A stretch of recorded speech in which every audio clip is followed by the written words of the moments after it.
อะไรก็มีหม้อกระทะอันเป็นเคลือบเซรามิกมาอย่างดีพี่หน่อยเนาะทอดไข่ไม่ต้องใส่น้ำมันก็ได้เนาะบ่ติดหม้อรุ่นใจ นี้ ทางแม่ศรีสวรรณสุริยไทยที่ได้มาช่วยเหลือร้านและขอบใจทางทีมงานเบาเพิ่งคือไอเพิ่งแหละขอขอบใจทางผู้ใหญ่ใจดี เนาะตัดภาพตัดซองมาอีกบาทนี้มาพร้อมกระสอบปริศนาเด้อพี่หน่อยเนาะ อยู่บ้านซองของน้องต้นกล้าอีกคือเก่าคือเดิมพี่หน่อยเนาะเลย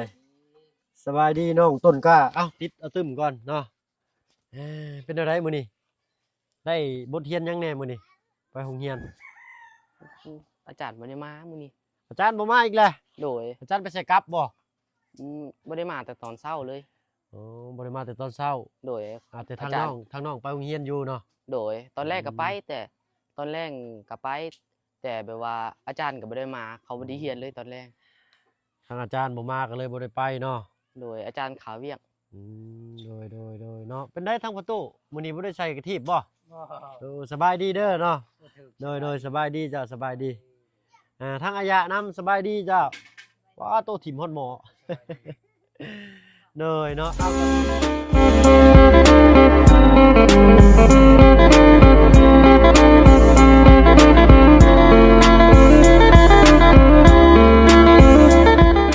ให้น้องต้นกล้ากราบทักทายเนาะกราบทักทายสบายดีผู้ใหญ่ใจดีและก็ FC เบิร์ดทุกท่านที่เขามารับมาชมช่อง YouTube บ่เพิ่งเคยหลายคือเก่าว่าฟังไทยฟังลาวเลยก็ทั้งฟังต่างประเทศทั้งบ่เพิ่งก็ยินดีต้อนรับเข้าสู่ช่อง YouTube บ่เพิ่งเคยหลายอีกเช่นเคยเนาะได้เฮ็ดยังแน่มื้อนี้เนาะ ได้แบบว่าเฮ็ดนำกับแม่ตู้ เลยได้เฮ็ดกันไปตู้คอยเฮ็ดคอยทำไปเลยเนาะน้องเนาะ โดย อ้ายเข้ามามื้อนี้เนาะมาแจ้งข่าวดีเจ้าได้มื้อนี้เด้อ โดย เนาะพร้อมทั้งกระสอบปริศนาเจ้าคิดว่ามีหยังแน่ อืมกระทะ มีกระทะ โดย กระทะอย่างเดียวบ่ มีบวง มีบ่วงน้ำ โดย มีหยังอีกบัดนี้กะว่าเอ้า อืม บ่เป็นหยัง เนาะยากน้องเพิ่นเดี๋ยวทางอ้ายสิเอาออกมาแกะเลยก็แล้วกันเนาะ โดย เอาให้เจ้านั่งท่าอยู่เทิงเด้อ โดย นั่งท่าอยู่เทิงก็ได้พี่หน่อยเนาะฮึบพี่หน่อยเนาะมารุ่นเบิ่งนำกันเลยก็แล้วกันเนาะสิมีหยังแหน่มาให้ทางน้องต้นกล้าเพิ่นมื้อนี้เนาะเบิ่งก่อนขออนุญาตดึงเฮือนแล้วเด้อบัดนี้เด้อโดยเนาะนี่เนาะปึ๊บนักๆพี่หน่อยเนาะก่อนอื่นก็ถ้ามาเพิ่งก็กราบทักทายสบายดีอีกเทื่อนึงพี่หน่อยเนาะกราบทักทายสบายดีพี่ใหญ่ใจะดีและ FC เบิดทุกท่านคือเก่าพี่หน่อยเนาะมื้อนี้ถ้ามาเพิ่งก็ได้เป็นสะพานบุญตั้งหน้าให้ทางแม่ใจดีเนาะทางฝั่งต่างประเทศแม่ศรีสวรรค์สุริยะไทยเนาะเพิ่นอยู่พุ่นเนาะก็เคยได้ยินแต่ชื่อเนาะอยู่รัฐมินนิโซตาเนาะ โดย เคยได้ยินแต่ทั้งสื่อทั้งลุงจันทร์เพิ่นพี่น้อยเนาะทางบ่เพิ่นก็บ่เคยฮู้จักเทื่อดอกเนาะบ่เป็นหยังบ่ว่าเพิ่นสิอยู่ไสอยู่ใกล้หรืออยู่ไกลเนาะก็อยู่ในใจทีมงานเบิดสุผู้ทุกคนนั่นแหละพี่น้อยเนาะที่ได้สดซอยมามื้อนี้เด้อดินนี่เนาะหม้อ นี่เนาะเอาไว้ต้มแกงต้มหน่อไม้เด้อ โดย มีหม้อแต่ยังอีกอันนี้ซื้อบ่คือกันแน่เนาะแบบนี้มันบ่มีอันนี้ตัวดีเลยนี่เนาะนาคักตัวนี้เอาเปิดฝาหม้อออกเนาะโอเคมีจองน้ำเนาะไปตักแกงตามที่ทางพี่เพิ่นได้ตามมันที่พี่เพิ่นบอกมาแล้วพี่หน่อยเนาะนี่อีกเพิ่นมัดถุงให้กับมัดใต้เลยเนาะให้ครบบ่นี่ถ้วย2 ชีถ้วยใหญ่เนาะก็ถ้วยกลางเนาะอันนี้สิใส่แต่ต้มเนาะมันก็น้อยไหลขนาดลงมาอันนี้เอาเป็นซับกันพี่หน่อยเนาะอันเป็นจานโกบเนาะอันนี้เป็นจานแบนอันนี้3 อัน 4 อันเนาะนี่อันนี้อีก1 แพ็คโดย เอาไว้หลายอันนี่ดอก12 13 อัน12 อันไปเลยเนาะอะไรก็มีหม้อกระทะอันเป็นเคลือบเซรามิกมาอย่างดีพี่หน่อยเนาะทอดไข่ไม่ต้องใส่น้ำมันก็ได้เนาะบ่ติดหม้อรุ่นนี้เนาะ ดีอยู่พี่น้อยเนาะมันเป็นโยมมาแหละแต่ว่าเพิ่นเคลือบมาเพิ่นเคลือบเซรามิกมาเนาะเดี๋ยวผมต้องกินก่อนนี่อืมอย่าให้ตกได้ตกนี่แตกได้หมอนี่ได้ โดย แตกตัวนี้เด้อประตูเด้อเนาะน้องต้นกล้าเด้อ โดย ห้ามให้ตกห้ามให้รุดไม้รุดมือเป็นเด็ดขาดอันนี้เนาะเพราะว่ามันสิแตกมันแข็งเนาะอ้าวมีหมออย่างดีแล้วก็เบิดบ่าปึ๊บอ้าวเขาเนาะนี่ละเขาเจ้าเนาะทางห้านเพิ่นว่าแซ่บเขานี่เพิ่นว่าหอมนิ่มจักก็ได้บ้างบ่เพิ่งบ่เคยกินหรืออาจสิเคยกินแต่ก็จำบ่ได้เนาะเป็นไงแล้วก็มีอีกกระสอบหนึงปึ๊บนี่เนาะอันนี้เป็นของทางน้องน้ำนี่ว่าสาวน้ำไปเลยเนาะให้ทางเพิ่นมาเอาเด้อน้องเด้อ โดย เล็กน้อยพุ่นละเนาะเอาทางสาวน้ำมาพี่เนาะปอจุไนเนาะเนาะเนาะมึงกันกระสอบนี่ก็ให้ทางประตูเพิ่นไว้ใส่พักใส่หญ้าเด้อเนาะสวยก็มีใบ15,000 18,000 20,000นี่ก็มีพี่น้อยเนาะแล้วแต่ขนาดน้อยใหญ่ถ้าเฮาซื้อยกโลก็สิได้ถึกเนี่ยแต่ว่าเฮาซื้อเป็นจำนวนใบมาพี่เอ้ยมาพี่มาเทิงพี่ก็ได้เนาะห้อยทรงคือเมื่อยแท้เดี๋ยวนี้เนาะบ่สบายเนาะเอามานั่งงงข้างน้องบุญกล้านี่ก็ได้ยับมาอีกก็ได้เด้อเบิ่งปึ๊บเห็นอยู่บ่เบิ่งเดี๋ยวเนาะปึ๊บเนาะเนาะก็มีแต่อันนี้เป็นทางพี่แม่ใจดีเด้อเนาะทางฝั่งต่างประเทศเนาะแม่ศรีสุวรรณสุริยะไทยเนาะศรีสวรรค์สุริยะไทยเนาะอยู่รัฐมินนิโซตาพุ่นแหละเนาะอยู่ไกลพู้นทางบ่เพิ่งก็ได้ยินแต่ชื่อเนาะบ่เคยฮู้เคยเห็นจักเทื่อยังเฮ้ยโคบให้ทางเจ้า1กระสอบเด้ออุ๊บอันนี้เขาเงินต้นกล้าเนาะนี่เนาะนี่จัดแจงให้เพิ่นคักๆก่อนเนาะใส่ล่ะนี่นี่โอ้ยพอได้ต้มเนาะมีขนาด32นิ้วเนาะมันใหญ่โพดพี่หน่อยเนาะสมมุติว่าเพิ่นสิแกงน้อยหนึงนะ32คือมีอยู่นะแม่เนาะขนาด32หม้อใหญ่เลยนะ32นิ้วใหญ่โพดเนาะเคียงเพิ่นนี่เหลือเคียงเพิ่นและ32นะพี่น้องทางบ่เพิ่นก็เลยแนะนำเห็นว่าเอาเป็นตัวนี้ให้เพิ่นมันสิโอเคกว่าเนาะเพราะว่าเพิ่นก็เฮ็ดกินบ่ได้เฮ็ดแบบหลายนะตัวใหญ่กว่านี้พอดีทางหลังประตูพุ่นเนาะ อันนี้ไว้ต้มไว้แกงนะอันนี้อันเก่าเนาะโอ้นี่28ได้นี่บ่เป็น32นี่เนาะพอดีเฮ็ดกินอยู่พี่น้อยเนาะมีแต่สิฝากทางน้องต้นกล้ากับทางเอ้ยน้ำหรือว่าสาวน้ำขอบบุญขอบคุณทางแม่ศรีสวรรค์สุริยะไทยเนาะขอบบุญขอบคุณเพิ่นเนาะขอขอบใจทางแม่ศรีสวรรค์สุริยะไทยที่ได้มาช่วยเหลือหลานและขอบใจทางทีมงานเบาเพิ่งคือไอเพิ่งแหละขอขอบใจทางผู้ใหญ่ใจดีและ FC ทุกคนที่ได้มาเบิ่งและรับชมและช่วยเหลือหลานขอขอบใจขอให้ FC ทุกคนขอให้สบายดีขอให้สุขภาพแข็งๆสาธุ ส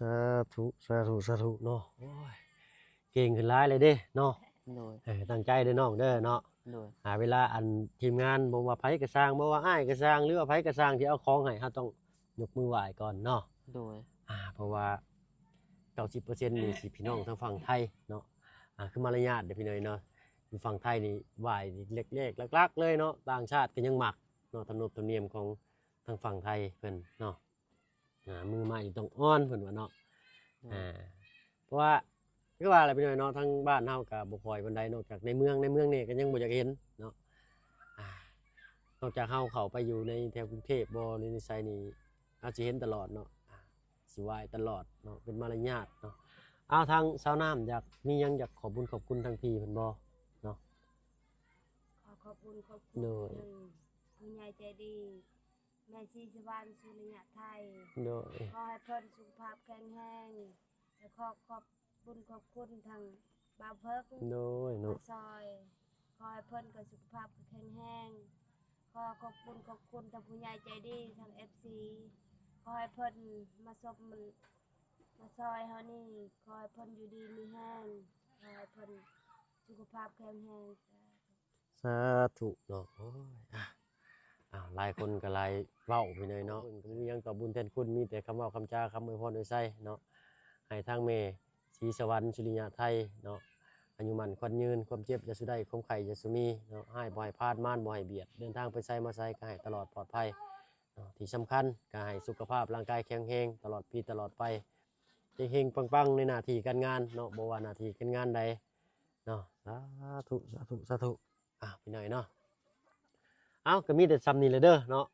ก็มีแต่สิให้เจ้าเอาเข้าไปเก็บไว้อยู่เฮือนก็ได้เนาะเดี๋ยวสิให้ทางบ่เพิ่งสิให้ทางน้องต้นกล้าพาย่างเลาะย่างชมเบิ่งว่ามื้อนี้เนาะทางน้องต้นกล้าเพิ่นได้ปัดเกียร์ไปฮอดคันใดเนาะ โดย บางมื้ออ้ายก็สิบ่เข้ามาบางมื้ออ้ายก็สิเข้ามาได้เนาะอันสุดแล้วแต่น้องว่าน้องสิเฮ็ดให้สะอาดไปมื้อหน้าบ่หรือสิเฮ็ดให้มันหกไปมื้อหน้าบ่เด้อ โดย น้องมักสะอาดหรือมักบ่สะอาด สะอาด อันนี้มักสะอาดเอาก็ค่อยๆเฮ็ดไปสามารถเฮ็ดได้เนาะเอาไปเนาะขอบใจทางอันเอื้อยน้ำเนาะเอาให้ขึ้นมาเข้าไปเก็บไว้ก็ได้ อายบ่เพิ่น โดย สุขภาพแข็งแรงไปใช้ขอให้ตลอดปลอดภัยขออยู่ยืนยาว พัฒนาสิ่งใดขอให้เพิ่นได้สิ่งนั้น สาธุเนาะเนาะทางบ่เพิ่งนี่ว่าปรารถนานี่มันสิบ่ได้เด้เนาะมันต้องสู้คำอวยพรคือแรงผลักดันให้เฮามีจิตสำนึกที่ว่าเราต้องเฮ็ดต่อไปเฮ็ดดีต่อไปประมาณนี้พี่น้อยเนาะเนาะไปพี่น้องเอ้ยเนาะสิให้ทางน้องต้นกล้าพาเพิ่นให้เพิ่นพาย่างเลาะเบิ่งก่อนเนาะอันนี้มีแต่ให้ทางอันประตูกับอายะล่างก็เด้อพ่อเด้อเนาะจังได้ใช้เนาะในถุงอันนี้ก็ถุงพลาสติกนี่เก็บไว้ใส่ของได้อันนี้เอาไว้จูดเนาะแม่เนาะพี่น้อยเนาะตามที่เพิ่นเนาะบอกจานจากใบ5ใบเนาะถ้วยอย่างละ5ไปใช่เนาะมื้อนี้ได้เฮ็ดหยังแน่ โดยครับไป อะไรก็ลืมบอกไปเนาะทางแม่เพิ่นเนาะได้ฝากเงินพร้อมทั้งคณะมาให้เป็นจำนวนเงิน3,100,000 กีบเด้อพี่น้องเด้อเนาะนี่แหละมาซื้อข้าวซื้อของเนาะตอนนี้น้ำมาเพิ่งก็ยังเหลืออยู่2,200,000พี่น้อยเนาะโอ้แป้นคักแล้วบาทนี้เนาะ โดย พอดีแหละถ้ามาเบิ่งก็สิได้หารถมาเบิ่งก่อนเนาะสิได้หารถมานี่แหละเบิ่งหัวโพนนั่นนี่พี่น้อยเนาะแล้วก็ปัดเกียร์ลงจักเล็กจักน้อยนี่แหละไถดุดลงมาเนาะให้ทมลงทางนี้เนาะตักนี่ปื้อลงมาพี่โอ้ถ้าว่าได้ปรับนี่ถือว่างามอยู่เลยสูงเติงยึงอยู่เลยนี่เนาะรุ่นเบิ่งนำกันพี่น้อยเนาะอันที่ปรับก่อนสิปรับดินเนาะทางมาเพิ่งก็สิได้เช่นลายลักษณ์อักษรเนาะเป็นกรรมสิทธิ์ที่ดินของของเพิ่นเสียก่อนเนาะต้องเฮ็ดใบตะดินก่อนพี่น้อยเนาะเพราะว่าเว้าบ่ได้เนาะเฮาปรับหน้าดินแล้วเนาะต้องต้นกะ โดย สมมุติเฮาปรับแล้วปุ๊บโอ้มันงามบาดนี้ทางเพิ่นว่าโอ้ยเฮาบ่ให้เปลี่ยนเด้อให้อยู่ซื่อๆจังซี่ก็บ่ได้เนาะ โดย เฮาต้องเซ็นก่อนเป็นของเฮาเสียก่อนเนาะทางบ่เพิ่นคิดจังซี่เนาะอันที่จริงก็บ่แม่นดอกพี่น้อยเนาะเพิ่นสิเอาคืนน่ะอันนั้นแต่ก็เผื่อไว้เนาะคนเฮาเนาะความแน่นอนคือความบ่แน่นอนว่าซั่นซะเราตัดอันกิ่งไม้นี่เนาะพอดีแหละจะบ่ได้ทุยรถเพิ่นเนาะไผตัดน้องนี่ หลานกับแม่ตู้ ไปขึ้นตัดอันน่ะ หลาน เจ้าขึ้นตัดบ่ โดย ขึ้นได้บ่นี่น้องใช้ยางเบิ่งอยู่ฮะ ได้อยู่ เราเก่งนี่เราก็ได้โอ้ยทางอ้ายเข้ามานี่อ้ายสิมาซอยตัดอยู่นี่อ้ายเข้ามาอ้ายคิดว่าเจ้านั่นไปโรงเรียน โดย เนาะครูผัดบ่มาซะเลยโอ้ยพี่น้อยเนาะ เมื่อประมาณ2 โมงที่แล้วเลย อ้ายเรารอท่า4 โมง3 โมงครึ่ง4 โมงอ้ายจึงเข้ามาเพราะว่ามาระยะบ่พอน้องเพิ่นอยู่โรงเรียนเนาะทางอ้ายก็สิได้ลองเว้าโอ้ลมนำทางผู้ใหญ่เพิ่นอีกเด้อเนาะว่าขนาดเท่าไรเนาะแต่มีมาแล้วแหละพี่น้อยเนาะขนาดของเพื่อนเนาะก็เลยก็สิฝากให้ทางทีมงานเฮาเข้ามาอัปเดตเพิ่มเติมอีกและปัดเกียร์ดินเสร็จเรียบร้อยก่อนเนาะทางบ่เพิ่งก็สิแจ้งยอดอีกเทื่อนึงเนาะ รอถ่าปรับดินเสียก่อนพี่น้อยเนาะเงินชานบ้านซองนี่จึงได้จึงว่ากันเนาะจังได้ก็ให้มันเป็นที่ดินของน้องต้นกล้าเสียก่อนเนาะน้องเนาะ โดย ภายภาคหน้าจังว่ากันอีกเทื่อหนึงว่าซั่นซะเฮ้ยเอ้าก็คือเว้าเพิ่งเข้ามารับผิดชอบในจุดนี้ก็เป็นเคสแรกเนาะเคสน้องต้นกล้าน้องเนาะ โดย เอ้าเนาะทางเบาพึ่งก็เห็นน้องเพิ่นครั้งแรกก็มากับลุงจันทร์ลุงเรียกกระทั่งบ่าบุญสารวัตรเนาะอุ้มน้องเพิ่นเข้าไปโรงหมอลาวเวียดไปปิ่นไปปัวเนาะทางเบาพึ่งก็บ่ได้คิดติดใจหยังใดพี่น้อยเนาะเห็นน้องเพิ่นลุกบ่ได้ทางเบาพึ่งก็อุ้มย่างเข้าไปเลยเนาะหรือว่าวาสนาเฮามันได้มาหากันบ่เนาะน้องเนาะ โดย เอ้าอันนี้ก็ปะมันแห้งจังจูดเนาะน้องเนาะ โดย จูดไว้เป็นทีเป็นทางเด้อ โดย โอ้ยสะอาดแป้นอะลีนี่เนาะได้เกียร์ตัวนี้นี่แห้งคากันน้ำประตูเนาะเดี๋ยวทางร้านสิลองล้มกับรถฟอร์ดเพิ่นเบิ่งเนาะว่าให้เพิ่นพาเพิ่นมาเบิ่งกันนะว่าขนาดสนิทเพิ่นปรับให้มันเพียงกันน่ะสำใดราคาเท่าใดเนาะเพราะว่าเงินนำทางอ้ายนี่ยังเหลืออยู่2.2 ล้านเด้อน้องเด้อ โดย เนาะมื้ออื่นนี่ก็สิมื้ออื่นหรือมื้อฮื้อเนาะพี่น้อยเนาะถ้าฟังเบิ่งทางกลุ่มเพิ่นว่างช่วงใดช่วงบ่าย2บ่าย3นี่แหละวันเสาร์อาทิตย์ก็ได้เนาะเพราะว่าเพิ่นไปเวียกเนาะทางบ่าวเพิ่งก็สิพาทีมงานเข้ามาเนาะมาวัดมาแทกนี่แหละเนาะเจ้าของที่เพิ่นว่าให้สำใดก็สิได้เซ็นลายลักษณ์อักษรแต่ก็ข้าวน้ำน่ะสิบ่ได้ซื้อพี่น้อยเนาะเพราะว่าเพิ่นมาแค่แป๊บเดียวเนาะบ่ได้ว่ามาย่อนั่นย่อนี่นะมันมีแต่ซื้อน้ำซื้อในซื้อเครื่องดื่มมาแหละใส่กระถางมาแล้วก็ให้เพิ่นดื่มกินเนาะผู้ที่มาเบิ่งมาเป็นสักขีพยานจักสิประมาณจักคนเด้อประตูใช่ล่ะเนาะจำปักจัก4-5 คน6 คนนี่แหละพี่น้อยเนาะทั้งกลุ่มทั้งหยังเนาะสิเอิ้นทางประตูมานำมาพี่ประตูเนาะปอจุนัยเว้าถูกอยู่บ่น้องตุนกะ ถึก ถูกเนาะปอจุนัย ปัจจุบัน โดยอันประตูอันทางเพิ่นสิมาเบิ่งดินดอนตอนหญ้าให้ประมาณจักคนได้บ่หา6 คน ได้มั้งนั่น หมู่นั้นเนาะเพราะว่าตอนนี้เงินนำทางร้านนี้ยังเหลืออยู่2.2 ล้านเด้อ2.2 แสนกีบเนาะเพิ่นฝากว่า3 ล้าน1 แสนเนาะหักค่านั้นค่านี้ก็เหลืออยู่3 ล้าน 1 แสนนั่นแหละพี่น้อยเนาะทางพี่เพิ่นก็แบ่งให้ทางบ่เพิ่งเพื่อน้ำมูกน้ำมันเนาะก็ขอบใจทางพี่เพิ่นหลายๆพี่น้อยเนาะก็ได้พอได้ซื้อหยิบยื่นเบื้องต้นพี่น้อยเนาะเข้าไปเล่นไปแอนไปเยี่ยมไปยามก็พอได้มีขนมข้าวต้มไปฝากไปต้อนเพิ่น โดย นั่นแหละเนาะก็ได้เฮ็ดบุญไปในส่วนนี้นำอีกเนาะโดยเนาะบัดนี้แหละจำนวนเงิน2.2 ล้านนี่ยังอยู่น้ำร้านเด้อเด้อพ่อตู่เด้อเนาะ2.2 ล้านนี้ก็สิไปโอ้ล้มเรื่องรถฟอร์ดประดุดดินเนาะราคาเท่าไหร่ก็จังว่ากันเติบอีกเนาะสิเหลือเท่าไหร่ก็สิหักบวกลบคูณหารไปในหันแหละเนาะมื้อนี้ก็ได้ซื้อของมาก็800,000พุ่นเด้อเนาะเพราะว่าเงิน3 ล้าน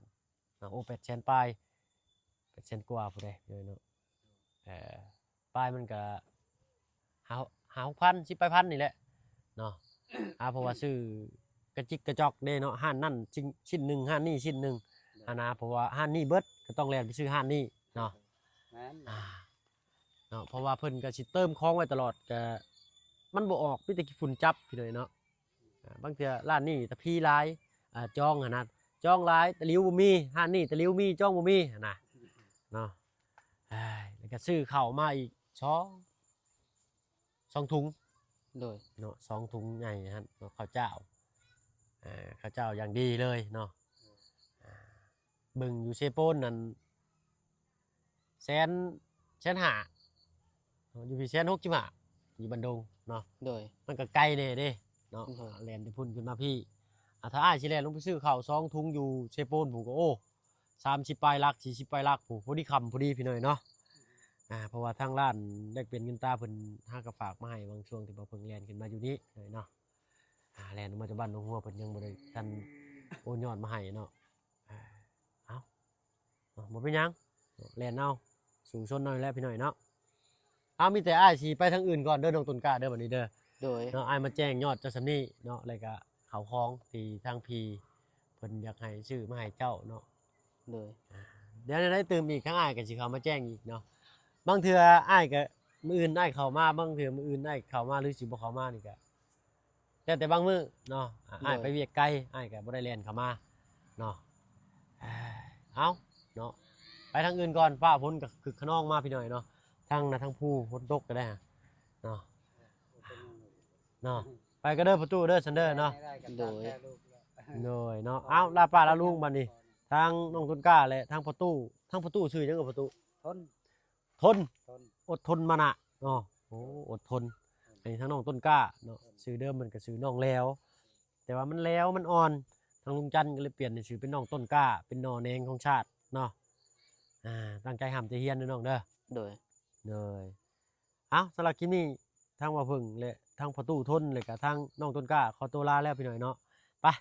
สบายดี สบายดี จ้าเนาะโดยเอาตึมมาให้อ้ายเนาะเนาะทางอ้ายสิออกไปก่อนบัดนี้ฟ้าฝนสิมาแล้วปุ๊บเลยได้บัดนี้ กำลังเลย เลยเอามีแต่นี่แหละค่อยๆเก็บกวาดเช็ดถูไปเด้อน้องเด้อโดยเนาะซอยประตูเพิ่นได้หลายๆเนาะเอาพบพ่อกันพี่น้อยเนาะคลิปหน้าคลิปนี้ทำบ่เพิ่งก็สิขอตัวลาแล้วพี่น้อยเนาะฟ้าฝนก็สิเข้ามาล่ะเนาะเอาพี่น้อยเนาะถ้าว่าบ่เพิ่งผิดพลาดเนาะขาดตกบกพร่องในข้อมูลหรือว่าในส่วนใดก็คอมเมนต์เข้ามาพี่น้อยเนาะถ้าว่าบ่เพิ่งผิดพลาดก็กราบขอโทษขออภัยเนาะทางบ่เพิ่งก็สิแก้ไขปรับปรุงเนาะเอาบัดนี้มีหม้อแหกแต่กระโปะได้ใช้เลยเด้อพี่น้องเอ้ยเนาะไปพบกันคลิปหน้าสำหรับคลิปนี้ทางบ่เพิ่งลาแล้วพี่น้อยเนาะอยู่ดีมีแฮงเบิดทุกคนที่เข้ามาหามาชมช่อง YouTube บ่เพิ่งเคยลาอีกคือเก่าพี่น้อยเนาะเอาลาแล้วพี่น้อยเนาะสบายดีจ้ะ